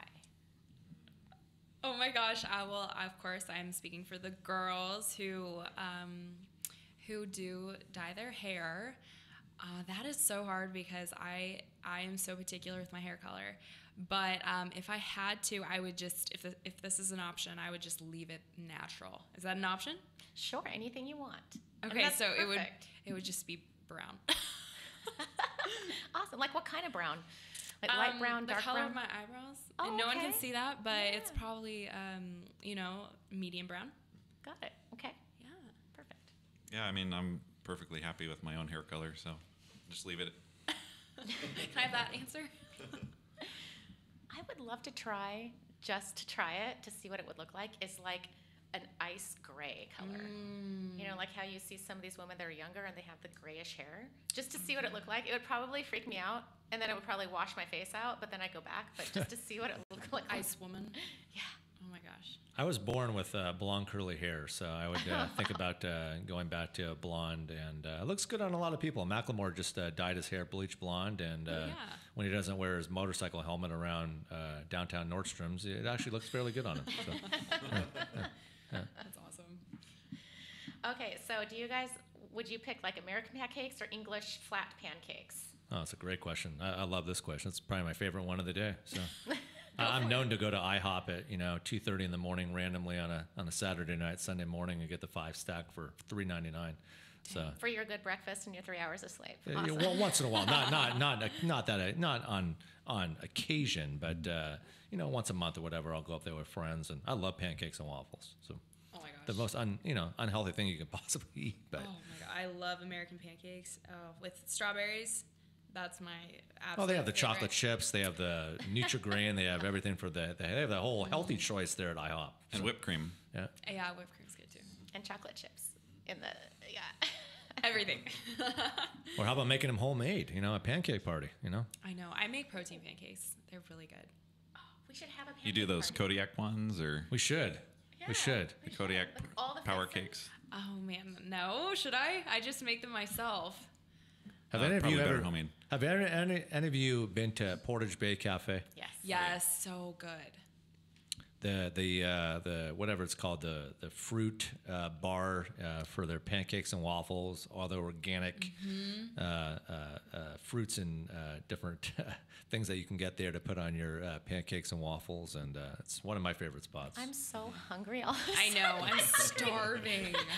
Wow, I'm envisioning all this in my mind. Going, Next time we do this, we'll have a pancake establishment come in and with a fryer right there in the corner of the studio would be making amazing. pancakes and Awesome. waffles. So. Amazing. I used to live right by the Portage Bay in Green Lake. Yeah. So I would walk there, and it was so good. It was so good. Yeah. And another spot that I like, and for people listening out of state, I know I'm talking Chinese, but there's a spot called the High Spot Cafe in Mount Baker. It used to be a house. Probably the best smoked salmon omelet in the city. So, oh, really? Yeah. Yeah. All right. yeah. So are you a big foodie then? I mean, Sounds like it. I have my favorite spots. My favorite restaurant is Bamboo Garden. I talk about it. I mean, the amount of mentions that I've been giving them on there. I mean, they should be putting a placard on the table down there at the restaurant. Nice. But I've brought so many friends there, and you tell them it's vegetarian Chinese tofu, and they get scared. They just don't even want to try it. And then you get a text message a week later, it's my new favorite spot. Thank you, Harris. So Bamboo Garden on Roy Street. Check it out. Well, did you guys hear about June Baby? June Baby. I have not. It's that restaurant. It got #1 restaurant in all of the United States recently, and it just got like this thing, and it's huge now, and it's right down in like Seattle, and it's crazy. Yeah, look it up. June Baby. Yeah, What kind of food? just Cajun stuff. Like it Oh has. my gosh, like- Cajun? Yeah, I guess they have grits there and things like that. I'm probably talking out of my hole right now, but still, I mean, it's. Where's like, it at? Where's it located? I'm trying to think of where it's located. I want to say Ballard, but I'm not sure. Okay. I don't know yet. Good. For sure. All right. So, what is your astrological sign? Libra. Ooh, mine's Cancer / Leo, because I'm right on the cusp of so it's July 22nd, so I'm right on the cusp, and I think it's it's perfect because I have personalities of both sign. Awesome. I'm a Virgo. Virgo. Pisces. Yeah. And I don't follow them. I don't I know some of them like Scorpios and Virgos. They'll never see eye to eye. I don't ever get that entrenched and deep with I it. don't You know. either. Yeah. Wow. I'll look Yeah. at it maybe once a year on my birthday. So Yeah, pretty much I'm the same. So, how many times have you lost your mobile phone, and were there any interesting ways? oh, I have a great story to this. Never. I've never lost my phone in my life. Wow. That's an awesome Knock on answer. wood. Oh my gosh. Well, I want to hear your story. But okay. Well, I'll be honest. I have lost my phone in a really, really strange way. When I was in college, I dropped my phone in the toilet and was not able to recover it. And that's the Did you put it in rice? Yeah, I wasn't able to recover. So, and I didn't. Yeah. I'm Just not going to ask no luck. why. It just it happened. I don't remember how, but it just happened. So a number of years ago, and I'm not a frequent shopper at this establishment. I was with a couple of friends at the time, and we were at the downtown Forever 21. And it was a crowded Sunday afternoon, all shapes, all walks of life were in there, as you can imagine at a Forever 21 in the men's department on a Sunday afternoon. I put my phone and my glasses down on one of the floor settings. And I'm at the register with my buddies, and I reach in my back pocket, and my phone isn't there. And the store was just filled with people. And, phones aren't cheap, and the sunglasses sure the hell weren't cheap either. And I just, I kept calm, and I went back to the exact area that I probably left my phone at, and my phone was sitting right there. Oh my gosh, that's amazing. What about your sunglasses? They were there too. And I was thinking and this is just a fact. I mean, I'm just, I only speak the truth, but even though I had a password on my phone, the contacts that are in the phone from just just from everybody in the phone, it would have been just one more reason to back up your contacts and to be, just to always keep your phone in your pocket. And, I never should have, I accidentally put it down, and people steal phones left and right. I mean, I can't tell you how many nightclub appearances I've hosted and MC'd where security taps me and says, hey, announce that we've got a missing purse or phone or in the lounge, bar, club, whatever. And happens every day, it's just unfortunate. So luckily I had a happy ending. So One of my friends, for Cinco de Mayo, we had a party, and her phone disappeared. And so she was like, has anyone seen my phone? And no one had seen it. And so what she ended up doing is logged onto one of her friend's phone with the, the Find My Phone feature kind of thing. Yeah. And so she was able to see the dot of where the phone was, and she could see it was moving around the city. Oh. So she hopped in a car and chased the dot around the city. And finally, this dot went to like this condo or apartment, whatever. So she goes up to the condo, knocks on the door and says, hey, like, one of you guys has my phone. So she got her phone back, but it's a great story. Wait, yeah. They gave it back? Well, they didn't deny it? Well, they did deny it, and so it kind of sucks because I don't know who the person was that stole it, but obviously they're not getting invited back to any parties. Oh my God, that's Yeah, so but they good. denied it until she confronted him and said, hey, the dot says it's right here in this room, and then the guy pulled it out of his pocket. Oh my Was gosh. she accompanied by police, or She was accompanied by another guy, but That was my first thought too. I was like, I would not have done that by myself. I mean, I would have, even though I could have easily, I would have been perfectly fine knocking on that door, handling it myself. But just for some extra to make the picture and the embarrassment as elaborate as you possibly can, it would have been nice to have some units show up, Right. just to make it as theatrical as you possibly can. So, Yep. so. Oh my gosh. I was on a sailboat and we heeled, and my phone just went right over gone in the water, unfortunately. So that's that. So sad. With That's the a fishes. terrible Sad. day. Yeah, Terrible. it was fun sailing, but yeah, that's what happened. Short story too. God. So the next question is about finances, which is really important when you are dating, because you have to be on the same level when it comes to that. So important. So important, and it's not a bad thing to talk about it even before you start. You have to have the same values about money. So that's what the next question concerns. Do you save money or spend it? Both. Ah. So I spend on certain things like trips, travel. I spend on some clothes, mainly work type clothing. But then I save a lot of money too. Okay. That's good. Yeah, I am always trying to improve this personally, but I definitely think it brings a lot of peace of mind when you can be responsible with it. And there's been times in my life where I didn't care as much, and so I had to really figure out why I was spending money the way I was. And you learn a lot why you spend money, and when you kind of evaluate, like, it's more of a behavior thing than just like spending money. There's a lot more root issues associated with it.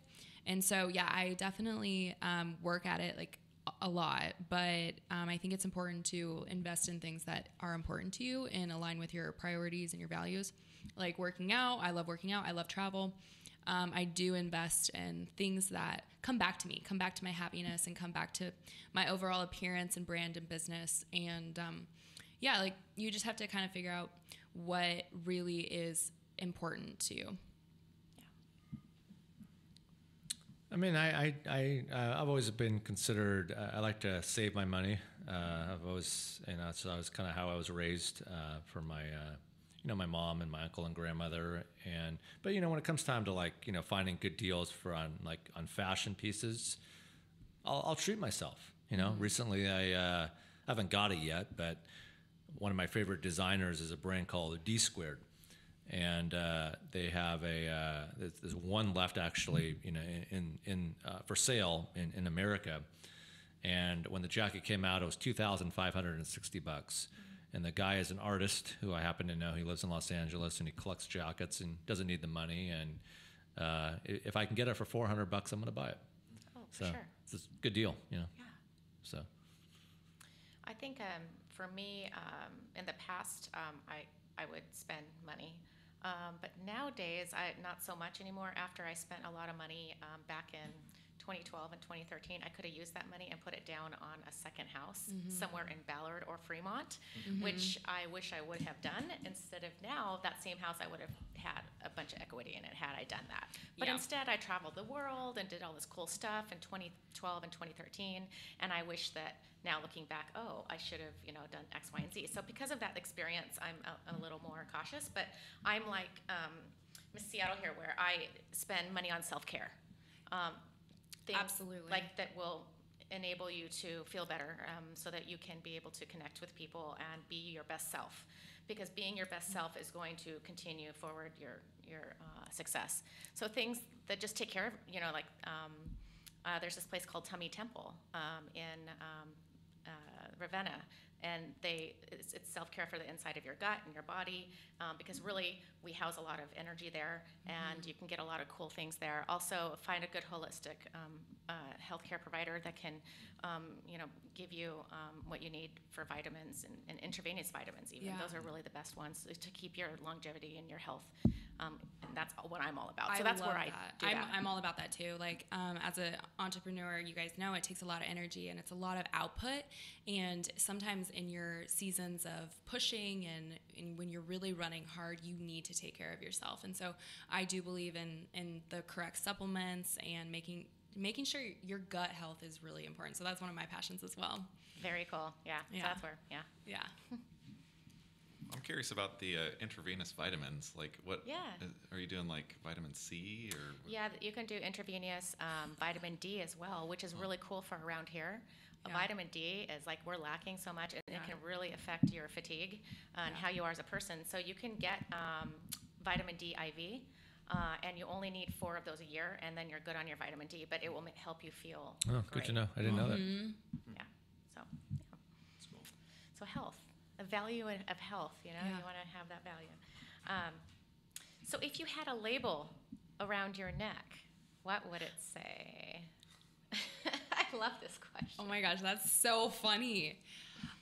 Well, I'm just gonna say that mine would be freedom. That would be the label that I would rock for sure. That's a value. Yeah, it is. It is. Sorry, I'm posing for a photo here. Do you want me to keep talking while you take your photo? So if I had a label around my neck, it would just be Mr. Genuine. Oh, So just sort of sweet. upfront, honest, good-natured. Mine would be, I guess, just genuine.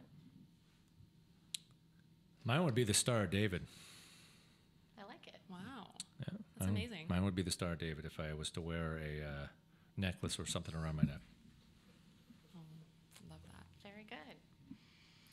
So let's see. If you could speak one language, what would it be and why? French for me. Yeah. I think it's a beautiful language, and I just think that I would get a ton of value out of it because I want to spend a ton of time over there. Have you been to Paris? No, not yet. Not yet. Yeah, that's the right answer. Yeah, Not yet. And I want to go like more than once my whole entire life. Like I plan on going there like a lot. Spanish for me. I plan to go down to Argentina and Chile next summer for the eclipse. After seeing the eclipse this year in Oregon, it was just amazing. And so I need to go down next year, and it'll be their winter too, so I'll probably combine that with some skiing down there in the Andes. Fun. So, Spanish. Do you want to answer, and then Aura, you tell me who? Sure. Okay. I have something really weird. It's an ancient. Oh gosh. It's an ancient uncoded language. It's called Linear A and Linear B, which is an ancient Minoan language. They have not been able to decipher it. Nobody's been able to decipher it, but they say that if we could, that it would tell us all kinds of cool things about the ancient world, because they were one of the top ancient cultures, one of the first ones that existed, and so they really had a lot of knowledge, and they were very advanced for their time. So I would love to be able to speak that and know how to read it. Do they teach it? No, it's undecipherable. They can't. I mean, it's completely nobody can crack the code. There's no kind of Rosetta Stone No. for ancient Minoan, huh? That'd be nice to know whatever happened to the Cretan civilization, right? Oh, it got blown out of the water from The volcano. Mount Vesuvius. Yeah. Mine is Hebrew. I had the opportunity to live in Israel for a year, and but I just couldn't. I can understand it, but speaking it and picking it up and learning it is a whole different ball game. So Hebrew would be the language that I would choose if I could speak it fluently. What part of Israel did you live in? Jerusalem. Didn't you just love it? It's I so did. fun. I did. It was the years that tensions were a little high, and I definitely had some interesting experiences that I will never forget. Did you ever go to Tel So Aviv cool. and the nightclubs? I did. Because they have the course. best nightclubs in the world, man. I did. Awesome. Well, I'll tell you one quick story about my year there. We were parasailing, and those were the years that tensions were a bit high between Egypt and Israel. And my buddy Joe, who's a doctor now in Brooklyn, was parasailing, and this big windstorm came in, and he was being the wind was pushing him over to the Egypt side, and we had to do whatever we could possibly do to get him over to safe territory, and we're all on the boat. So we had to hoist him down as quick as we possibly could to get him to safety, because he could have easily gone over there and may have not been a good, happy outcome. So that was I just my first day living there. My first day I got on a city bus. I went into downtown Jerusalem. The bus comes to just a fast halt, and you see the police and the army surround the bus with machine guns. It was my first day there, and I'm thinking Lord. what in the world could be happening? And I'm like sitting next to this older gal, and I'm kind of like saying everything okay? And she says, yeah, like no big deal. It's just a regular occurrence. And it ended up being a kid's lunchbox on the side of the road that they had to blow up. So they stopped traffic to bring the bomb squad out to blow up this lunchbox. And that's like an everyday occurrence. I mean, people are just so used to it. But your first day there, after being on an airplane out of New York, going over there for 12 hours, just not expecting it. So And it was then you're staying there a year. it was a good year. I mean, I toured the whole country and had an opportunity to go to even Poland for some time, and it was a great experience. I'll never forget it, and I would definitely recommend all you guys to, if you guys have the opportunity to go. It's a wonderful place to visit. So. It's a great story. Cool. Yeah, I love it. What would be a question you'd be afraid to tell the truth on? Oh my gosh. Can you imagine asking that on the first date? Oh my god. Oh, that's hard. I want to say nothing just because I am a pretty open book, but that's not true because no one's perfect. Can you think of anything? How about you? Maybe if someone asked me, why should I not date you? Like, what's wrong with you? It's like, oh, I don't know. It can't be that bad. No. Maybe like, have you ever stolen something? I would have to answer yes, because as a kid I stole a pack of gum in the store. I'm a pretty open book too. I really am. I mean, if whatever setting I'm in, when I'm out, with friends or whoever I'm out with, I mean, people ask me questions, I'll give them an honest, straight up answer, unless it's just something that I'm not going to. If it's just super personal, I'm just going to say, it's I don't know you well enough to answer that question yet. So, but most people are respectful. So. Yeah, and I think it actually has to do with for me, I can admit that maybe I did something wrong or that I messed up. And so for me, it's you can ask me and I'll just tell you. It's not like I'll be afraid to tell you. Yeah, that's where I'm at. Yeah. How about you? It would probably have to do with something personal about family, or maybe your relationship with an ex-boyfriend or something like that. And I would answer it with, well, why don't we get to know each other better?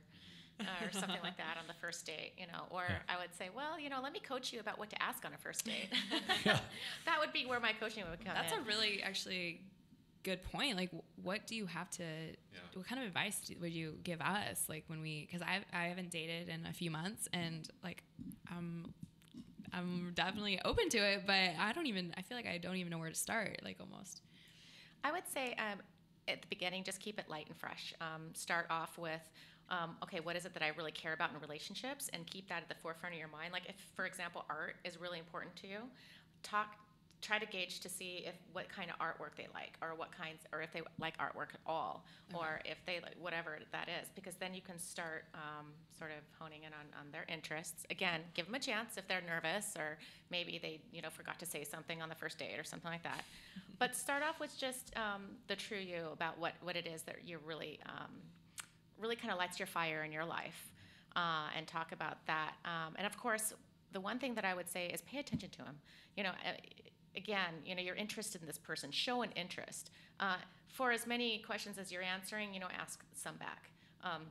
Instead of just talking about yourself the whole time, don't do that, because the other person feels like, oh, well, I guess he or she doesn't care about me. So just really be engaged with those kinds of questions, and really believe in what you're asking. Don't ask just to waste time, or just because you're just like, oh, I have to say something. Really be thoughtful about your questions, because people are going to know if you're interested or uninterested. They just will. They'll just get that feeling, I hate the forced feeling of having to come up with questions. It's the worst. And you don't want them to feel like they're in an interview. That's why I'm saying, have your questions come from the heart. Yeah. And start with your, what you most find cool in your life, and go from there. Do you recommend like talking the first date, or doing something fun, like an activity? An activity for sure. Yeah. Like I would recommend, there's this speed course in Kirkland. What? It's like where you race little go-karts. Wait, seriously? I live in Kirkland. Where is Really? this place? Oh, it's so fun. Let's go there today. It's called K1 Speed Racing, or K1 something, K1 So Speed Racing. cool. It's actually in Redmond. I correct myself. It's in Redmond. Okay. And it's cool because they have like a little bar there and stuff. So you could meet the person, say, hey, maybe have one drink beforehand, hop in. You can choose how many races you want, 3 or 4 or whatever. And then you could go to dinner afterwards. And then that way you've got the adrenaline rushing, and it's fun, and you have something to talk about. Oh, that's so fun. I love it. I've actually been to that place. Yeah? Went with a group of my guy friends, and it is pretty fun. You're not supposed to crash into each other, but sometimes we do, and that's a lot of fun too.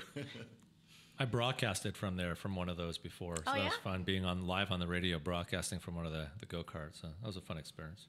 That is really Like inside the cart? Yeah. What? Yeah. Oh my gosh. I Wow. have a hard time turning the corner. Yeah.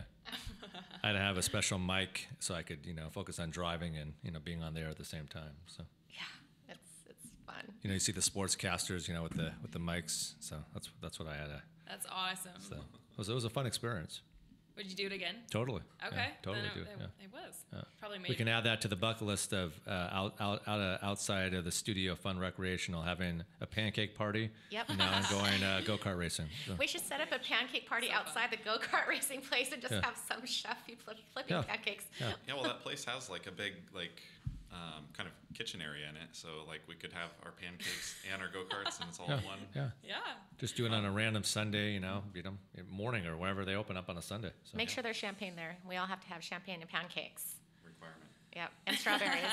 And strawberries, yeah. And whipped cream. That's right. And chocolate chips for you. So. Oh, yeah.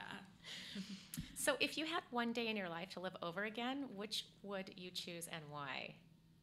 I love this Whoa, that's a really deep question. I feel like I could relive a few of those. Oh my gosh. I've got 2 answers. So one would be seeing the total solar eclipse. That was just a magical experience. I highly recommend everybody get to see a total eclipse at some point in their life, because it's one of those things where it makes sort of the hairs on the back of your neck tingle and stand on end. And then another day that was sort of like that was summiting Mount Rainier, and it was a clear day early in the morning, and sort of seeing the big shadow that the mountain cast out on the atmosphere, and it's very sort of awe-inspiring. It's a big mountain when you're up close and personal with it. Oh my gosh. Do you want to go next? No, you go ahead. Okay. Well, I would say when I was at Miss Washington, that was pretty incredible. Just really, one of those moments where you just were like, wow, I've grown so much, and I just can show it all today. And that was very memorable, and I would just go back and want to do it like 10 times better. So, but reliving that kind of experience when you work for something for a long time, and then finally like all your hard work shows, like that's a really great feeling. And you guys probably have experienced that. Like those, you can't live out enough of those days. And then I would say on a personal note, watching my mom get remarried was absolutely amazing. And just being in her wedding, we were in San Diego on the beach, and it was like my mom's my best friend, so just it was like a best friend and watching your mom get remarried, like for the second time, and just like having that moment when you just feel like you can be happy for your mom and just you can get to watch her live out her fairy tale. It was really, really, really cool. Were you guys at the Hotel Del? Yeah, we were. How do you know? I used to live in San Diego. Beautiful city. I cannot wait. I want to live there someday. Yeah, it's insane. Have you guys ever heard of that hotel? I have. Yeah, Marilyn Monroe stayed there, and it's incredible. Yeah. It's supposed to be haunted. And it's, I think it is, honestly. I got lost in it so many times. But it was Beautiful at Christmas time. Oh, yeah, I know. I want to go back during Christmas time. Yeah. How about you? I can't wait to hear yours. I mean, I think on a personal experience, meeting my nephew and nieces for the first time.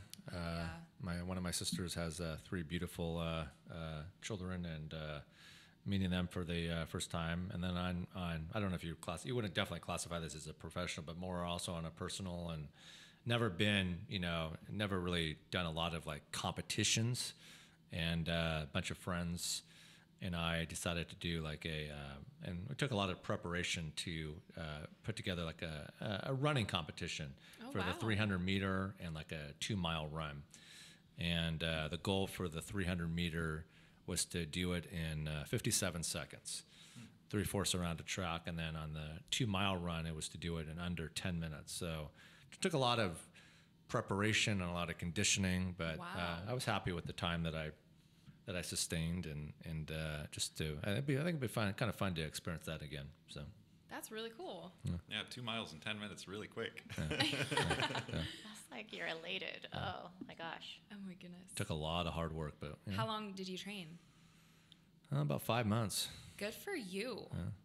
That's pretty incredible, actually. A lot of people can't even go 5 days. So took a lot. I went to the Montlake Playfield, which is a playfield in the Seattle area. I just that was just kind of my weekend spot to go and do what I do, and I did it. So it was an experience. Love it. But, Good for you. I'm glad that you were so put your mind to it. yeah, It's good. tried my best. So I would say I took my mom and dad on a cruise, on a Christmas cruise ship, down to the Caribbean and all over. They'd never been. They didn't have the means to ever do it. So back in 2012, I took my mom and dad on this cruise, and it was the last time my mom ever went anywhere before she got sick. So I think back on the day that we were just walking around St. Lucia together and stuff, and I wish that I would have said some different things, or I wish I would have, had that day to live over so I could just be with her in a different way. Because of course, hindsight's 20/20, and you never know if you're going to have another day with the people that you love.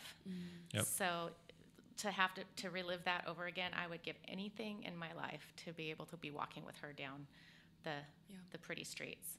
The second one professionally is the day that I passed the bar exam. That was pretty cool.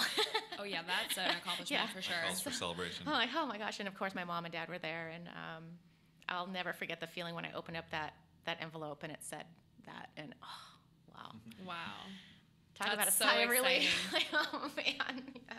That's so cool. So do you use the Esquire title after your name? No.